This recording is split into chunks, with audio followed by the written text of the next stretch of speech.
guys, I'm Lauren and welcome back to my channel. So today I'm gonna be making the part 2 of texting mistakes. I've already made a part 1 video on this where I have mentioned 7 most common mistakes. If you stop making those mistakes, it's more than enough. So make sure you check that video out.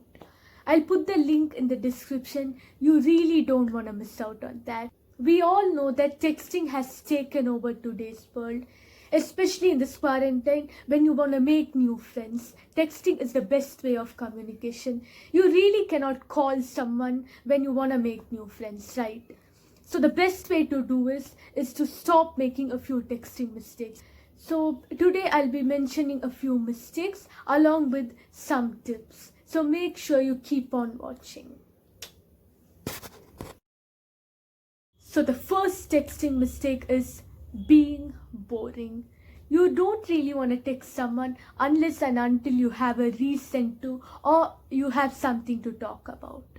If that's your family member, your best friend, or someone that's close, it's fine to talk to them anytime.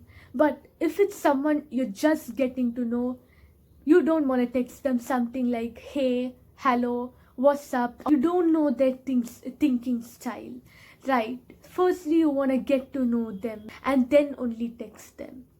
Especially in today's world, there are a lot of people who are texting stuff like hey, hello, or sup.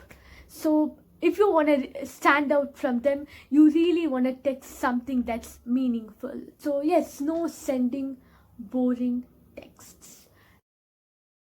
The second mistake is asking too many questions just to keep the conversation going. It's better to have a short, a jovial and an interesting conversation than to have a really long conversation which is obviously gonna end up boring. So whatever you do, you wanna keep it memorable. The third mistake is using sarcasm. When it comes to text, it's really hard to interpret sarcasm. The other person finds it difficult to understand whether you're being funny or not. If that's someone whom you know in real life, whom you have met, then it's okay to use comedy because they can understand. If you want to be funny, you could send memes or you could use some emojis to convey your message properly. Another thing that you could do is reread your text to check whether they can be interpreted in more than one way or not. If you want to be funny, then you could send memes or reread your messages while you're sending them. Now you might be thinking that she's telling us not to be boring, at the same time not to use comedy. Of course you can use comedy, but never use comedy which can convey more than one meaning. So talking about a few tips. Previously I've talked about why you should let the conversation end early and why you shouldn't be boring. And now I'm gonna tell you guys why you have to end the conversation when it comes to that boring part.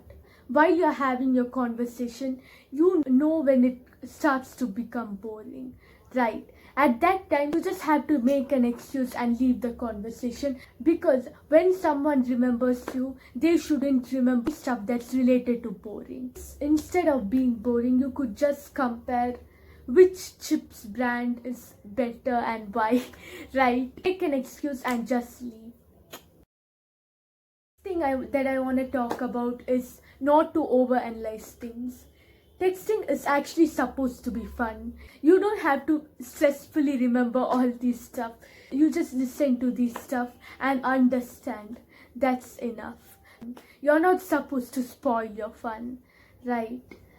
That's all with today's video. I hope you all enjoyed this and also learned something from this. Make sure you check out the previous video that I've done about texting, link in description. If you like this video, then don't forget to like, share and subscribe. Thanks a lot for watching. See you.